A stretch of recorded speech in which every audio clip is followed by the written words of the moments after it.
அதிமுக தேமுதிகவை தொடர்ந்து ஈரோடு இடைத்தேர்தலை புறக்கணிப்பதாக அறிவித்தது தமிழக வெற்றிக் கழகம்.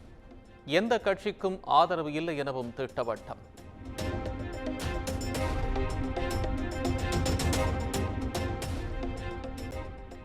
ஈரோடு இடைத்தேர்தலால் தமிழ்நாட்டில் எந்த ஒரு மாற்றமும் நிகழப்போவதில்லை என முன்னாள் அமைச்சர் ஜெயக்குமார் பேட்டி. இடைத்தேர்தலை புறக்கணிப்பது அதிமுகவின் தனிப்பட்ட முடிவு என்றும் விளக்கம்.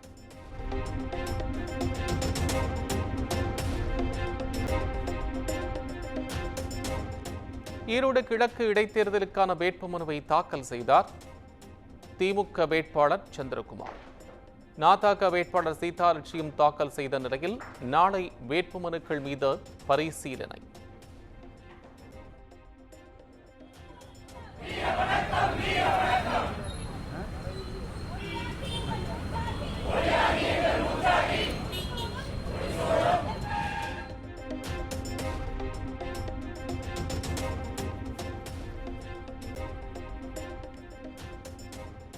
ஈரோடு கிழக்கு சட்டமன்ற தேர்தலுக்கான இடைத்தேர்தலை அதிமுக புறக்கணிப்பது தவறு. வி.கே. சசிகலா கருத்து.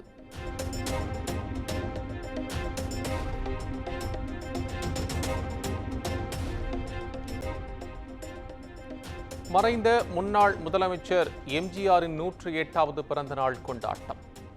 அதிமுக தலைமை அலுவலகத்தில் உள்ள அவரது உருவச்சிலைக்கு எடப்பாடி பழனிசாமி மலர் மரியாதை.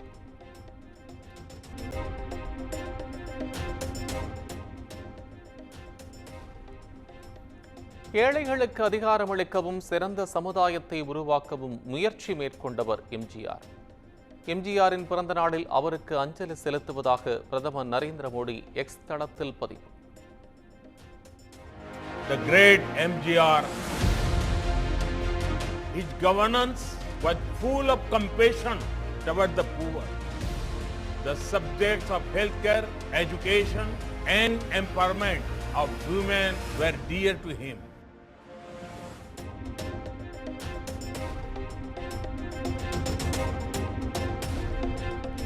பச்சோந்தி, அந்தர்பல் டீ, இரட்டை வேடம் போன்றவற்றின் ஒட்டுமொத்த அடையாளம் திமுக என முன்னாள் அமைச்சர் ஜெயக்குமார் கடும் விமர்சனம். பொய்மையே வெல்லும் என்ற கொள்கை கொண்ட கட்சி திமுக தான் என்றும் தாக்கு.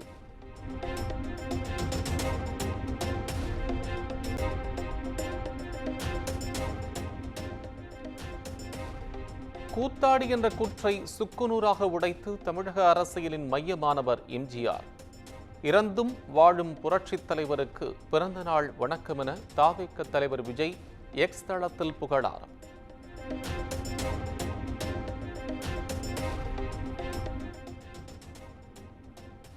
விளிம்பு நிலை மக்களை முன்னேற்றுவதில் கவனம் செலுத்தியவர் எம்ஜிஆர் என பாஜக மாநில தலைவர் அண்ணாமலை புகழாரம்.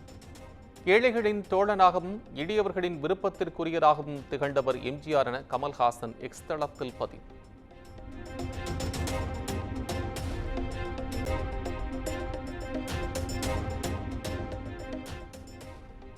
மாநிலம் முழுவதும் எம்ஜிஆரின் பிறந்த நாளை கொண்டாடிய அதிமுக தொண்டர்கள் எம்ஜிஆர் சிலைக்கு மாலை அணிவித்தும் மக்களுக்கு இனிப்புகளை வழங்கியும் கொண்டாட்டம்.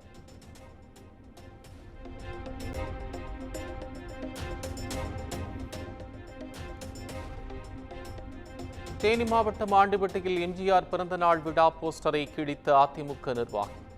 தன்னுடைய படம் இடம்பெறவில்லை என்ற ஆத்திரத்தில் மாவட்ட செயலாளரிடம் வாக்குவாதத்தில் ஈடுபட்டார்.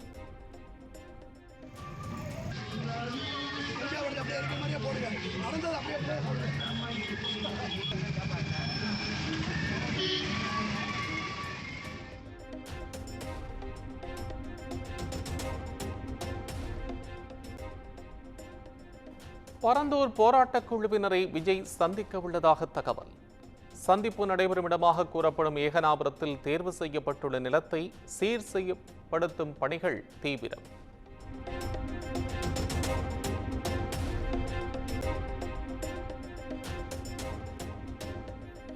தமிழக ஆளுநர் ஆர்.என். ரவிக்கு எதிரான தமிழக அரசின் வழக்குகளை விசாரணைக்கு ஏற்றது உச்சநீதிமன்றம். துணைவேந்தர்கள் நியமனம் உள்ளிட்ட பல்வேறு வழக்குகள் விரைவில் விசாரணைக்கு வரும் என எதிர்பார்ப்பு.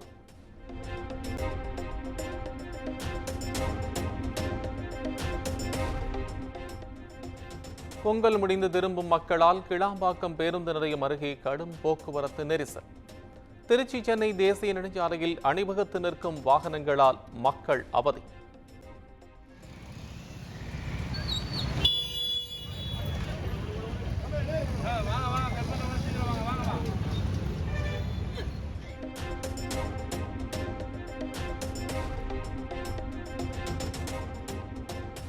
நில அபகரிப்பு வழக்கு குறித்து தவறான தகவல் பரப்பியதாக கைது செய்யப்பட்ட யூடியூபர் சவுக்கு சங்கருக்கு ஜாமீன்.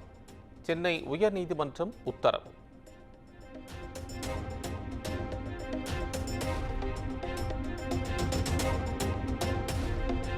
சென்னையில் தொழிலதிபரை கடத்தி பணம் பறித்த வழக்கில் கைதான அதிகாரிகளின் ஜாமீன் மனு.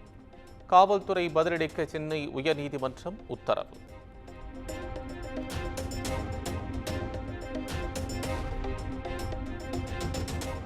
செல்போன், கஞ்சா உள்ளிட்ட தடை செய்யப்பட்ட பொருட்கள் சிறை வளாகத்திற்குள் கொண்டு செல்லப்படுவது எப்படி? அறிக்கை தாக்கல் செய்ய சிறைத்துறை டிஜிபிக்கு உயர்நீதிமன்றம் உத்தரவு.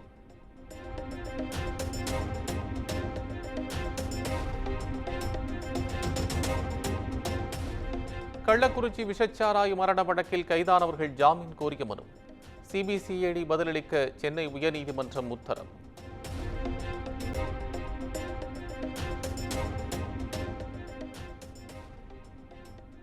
துப்பாக்கியால் சுட்டுப் பிடிக்கப்பட்ட ரவுடி பாம் சரவணனுக்கு 30ஆம் தேதி வரை நீதிமன்ற காவல். எழும்பூர் நீதிமன்றம் உத்தரவு.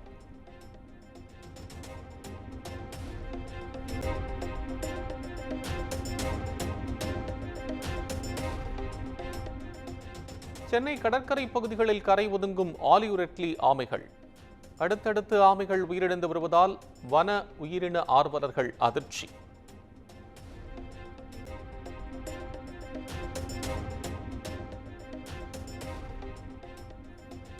புதுக்கோட்டை வடமால்பூர் ஜல்லிக்கட்டு போட்டியில் தடியடி. கலெக்ஷன் பாயிண்டில் அதிக அளவு பார்வையாளர்கள் கூடியதால் தடியடி நடத்தி கலைத்த காவல்துறையினர்.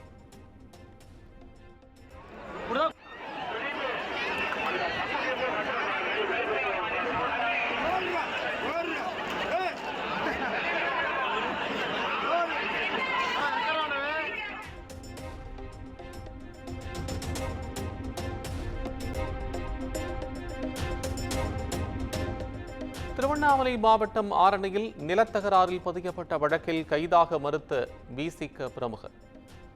5 மணி நேர பேச்சுவார்த்தையில் உடன்பாடு எட்டப்படாததால் கதவை உடைத்து கைது செய்ய முயற்சித்த போலீசாரால் பரபரப்பு.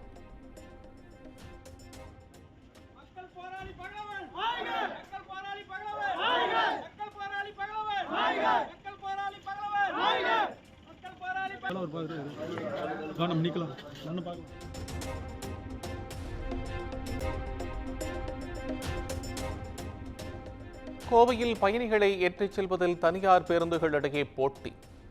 ஓட்டுநர் பேருந்தை மோதி அச்சுறுத்திய நிலையில் நடவடிக்கை எடுக்க கோரிக்கை.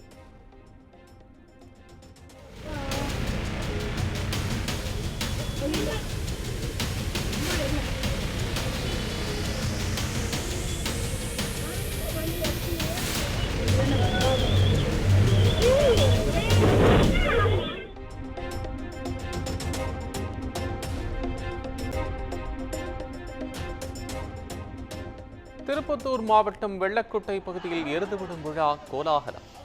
200க்கும் மேற்பட்ட காளைகள் பங்கேற்ற நிலையில் ஆயிரக்கணக்கானோர் கண்டுகளிப்பு.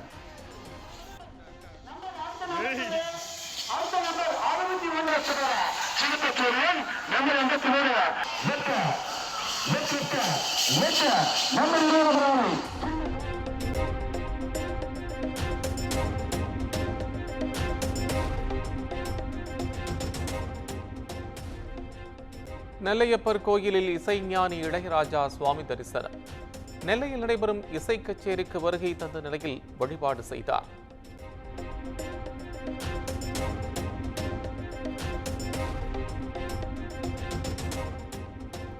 கர்நாடகாவில் துப்பாக்கிச்சூடு நடத்தி 83 லட்சத்தை கொள்ளையடித்த திருடர்கள் மீண்டும் துப்பாக்கிச்சூடு. ஏடிஎம் பணம் கொள்ளையர்கள் ஐதராபாத்தில் நடத்திய துப்பாக்கிச் சூட்டில் காயமடைந்த 2 மருத்துவமனையில் சிகிச்சை.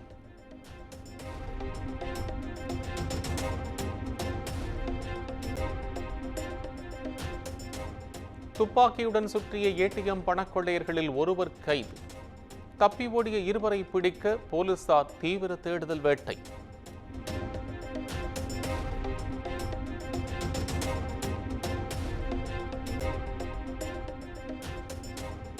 கடந்த 2022ஆம் ஆண்டு குளிர்பானத்தில் விஷம் கலந்து கொடுத்து காதலனை கொலை செய்த வழக்கு. கன்னியாகுமரியைச் சேர்ந்த காதலி, அவரது மாமா குற்றவாளி என கேரள நீதிமன்றம் தீர்ப்பு.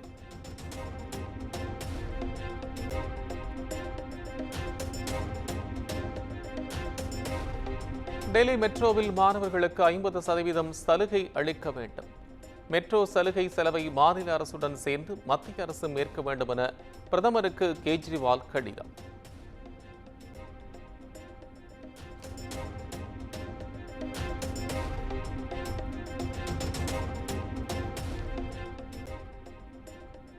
பாலிவுட் நடிகர் சயீஃப் அலிகானை கத்தியால் குத்திய மர்ம நபர் கைது. மும்பை பாந்த்ரா காவல் நிலையத்தில் வைத்து விசாரணை.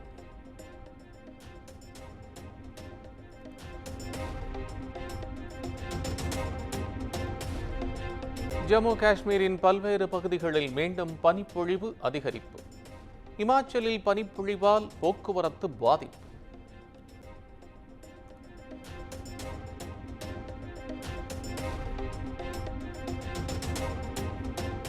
தமிழகத்தைச் சேர்ந்த செஸ் வீரர் குகேஷுக்கு கேல் ரத்னா விருதை வழங்கினார் குடியரசுத் தலைவர் திரௌபதி முர்மு.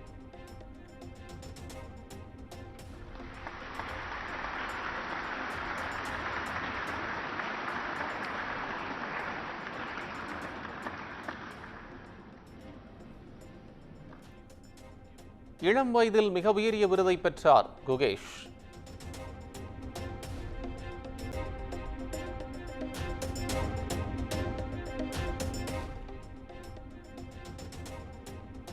சென்னையில் ஆபரண தங்கத்தின் விலை சவரனுக்கு 480 ரூபாய் உயர்ந்து 59,600க்கு விற்பனை. 1 கிராம் தங்கம் 7,450 ரூபாய்க்கு விற்பனையாகிறது.